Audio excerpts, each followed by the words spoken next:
Hi, good evening, friends. I hope everyone is good and fine. And today we are going to discuss about new topic, which is biomedical waste management. Before moving further, I would like to give you a short introduction of myself. Hello, my name is Nicodemus Prashant, and I am from nursing professional background. And currently, I am working as a nursing tutor from past 2 years. And previously, I have worked as a staff nurse in a clinical bedside. So let's begin. Biomedical waste management, जिसकी short form BMW, car वाली BMW नहीं, इसका full form है biomedical waste management in medical terms. So आज हम इस video में जानेंगे बायोमेडिकल वेस्ट मैनेजमेंट क्या होता है, इसको हम कैसे प्रिवेंट कर सकते हैं, ये कैसे कॉज होता है एंड इसके क्या क्या चांसेस हैं सीवियरिटी कॉज करने में। बायोमेडिकल वेस्ट किसी भी प्रकार का वेस्ट जो हॉस्पिटल द्वारा और या रिसर्च एक्टिविटीज ऑर्गेनाइजेशन द्वारा जनरेट होता है या उत्पादन होता है, जिसका सारे काम और प्रक्रिया होने के बाद उसे हम बायोमेडिकल वेस्ट कहते हैं, जो कि बहुत इन्फेक्शियस होता है। उसका सेग्रीगेशन करना हमारे लिए बहुत जरूरी हो जाता है, ताकि वो अन्य प्रकार की और भी डिजीज पैदा ना करे। ये वेस्ट हम hospitals, biotechnology research institutes and pharmaceutical lines में हम देख सकते हैं। Objectives of BMW management. First point, हम ज्यादा से ज्यादा कोशिश करेंगे प्रोडक्शन और जनरेशन ऑफ इनइफेक्टिव वेस्ट जो है हमारा, वो कम हो सके। सेकंड पॉइंट, हम रिसाइकल कर सकें वेस्ट को जितना भी हमसे हो सकता है, to the extent possible. Third point, हम कोशिश करेंगे हम वेस्ट को सेफ इन्वायरमेंट में रख के उसका ट्रीटमेंट कर सकें in a friendly acceptable methods.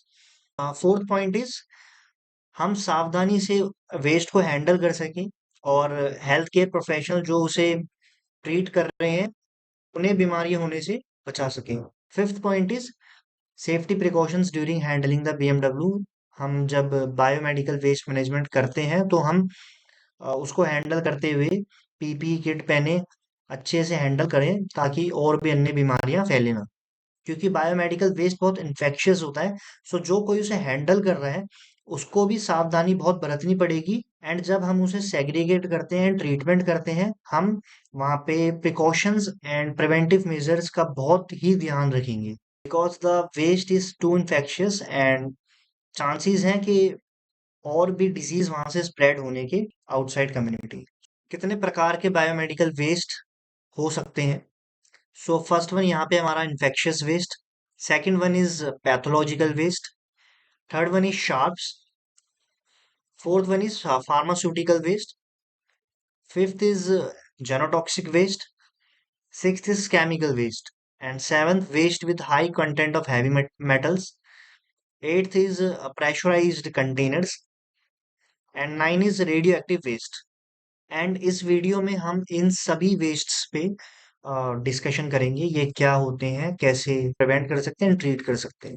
Infectious waste हमारा हो सकता है जो कंटेन करता है हमारा pathogens and bacteria, viruses, parasites and fungi, और जो एक डिजीज कॉज करने में ससेप्टेबल होस्ट हो सकता है, जिसमें इतनी क्षमता है कि वो बाहर इन्फेक्शन फैला सके। As you can see in this image, caution है ना, infectious waste notify, this is a label. If leak होता है तो वहां पे इन्फेक्शन होने के चांसेस हैं बाय द वेस्ट। इसलिए हम वेस्ट को बहुत अच्छे से सेग्रीगेट करते हैं एंड ट्रीटमेंट उसका करते हैं, ताकि आउटसाइड द कम्युनिटी कोई भी इन्फेक्शियस डिजीज कॉज ना हो थ्रू द हॉस्पिटल ऑर्गेनाइजेशन, क्योंकि इन सब का काम कम्युनिटी को हील करना है, उनको बीमारियों से ग्रसित करना नहीं है। इसलिए हम यहाँ पे सेग्रीगेशन ऑफ वेस्ट बहुत सावधानी से, जिससे कि कोई भी डिजीज कॉज ना हो। This category includes culture and stocks of infectious agent from laboratory work. Laboratory work में जितने भी कल्चर्स प्रेजेंट होते हैं या कलेक्ट किए जाते हैं, वहां से इन्फेक्शन होने के चांसेस हैं। देन अगला हमारा waste from surgery, patient with infectious disease. अगर किसी पेशेंट को इन्फेक्शियस डिजीज है एंड उसकी सर्जरी ट्रीटमेंट हो रहा है हॉस्पिटल में, एंड वहां से इन्फेक्शियस डिजीज होने के चांसेस होते हैं। Third one is infected animal from laboratories. बहुत सारी रिसर्च इंस्टीट्यूट्स में एनिमल्स पे रिसर्च किए जाते हैं, तो वहां से कोई इन्फेक्टेड एनिमल्स की वजह से ये इन्फेक्शियस वेस्ट हो सकता है। Second one is pathological waste. Pathological waste में हमारे tissues, organs, body parts, human fetuses and body fluids and body animal carcasses, ये सब हमारे आ जाते हैं। The study of any disease, जिसकी वजह से ये पैथोलॉजिकल वेस्ट का प्रोडक्शन हो सकता है। Next is sharps. अब शार्प्स आपने देखे होंगे, निडल्स हो गई, एंड शार्प्स आपने देखे होंगे, ग्लासेस हो गए, वाइल्स हो गई, है ना, एंड निडल्स हो गई, पिन्स हो गई, ये बहुत सारे नाइफ्स हो गए, ये हमें देखने को सब मिल ही जाता है इन द हॉस्पिटल। ऐसा वेस्ट जिससे कि किसी को कट और पंचर एंड वून्स होने के चांसेस हो जाते हैं, जिसमें needles, scalpel, blades, knives, broken glass and needles आ सकती हैं, पिन्स आ सकती हैं, एंड बहुत सी कोई भी नुकीली चीज और कोई सी भी कांच की चीज आ सकती है, जो ये वेस्ट होता है, जिससे चांसेस होते हैं कि किसी को इन्फेक्शियस डिजीज हो जाए from one person to one another.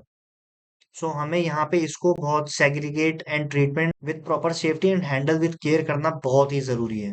Fourth one is pharmaceutical waste. In pharmaceutical waste expired drugs, दवाइयाँ हो गई, आपकी मेडिसिन हो गई एंड वैक्सीन हो गई, जो यहाँ पे वेस्ट जनरेट होता है, प्रोडक्शन होता है। Then fifth is genotoxic waste which is highly hazardous material and capable of damaging DNA, causing mutation and cancers, है ना। It can cause mutagenic, teratogenic and carcinogenic properties. Mutagenic is physical or chemical agent that induce permanent inheritable changes, mutations in the DNA. Teratogenics are the substance organisms that cause structural or functional congenital malformations in the developing embryo or fetus. Carcinogenic properties are the agents which can cause the cancer-like properties in the patient or induce the carcinogenic properties in the patient. Genotoxic waste हमारे serious problem create कर सकते हैं inside the hospital and outside the hospital, and it should be given a special attention in further segregation and treatment. Second point, कोई patient अगर cytostatic drugs पर है और उनके जो feces, vomit and urine residues होते हैं, उनमें वो साइटोस्टैटिक ड्रग्स मौजूद होता है। It should also be treated with proper handling and care. So thank you guys watching this video till here and for your valuable time. अगर ये video आपको थोड़ी सी भी यूजफुल लगी हो एंड आपके कॉन्सेप्ट एंड डाउट क्लियर हुए हो, so please do like, comment, share and subscribe to my YouTube channel. Thank you.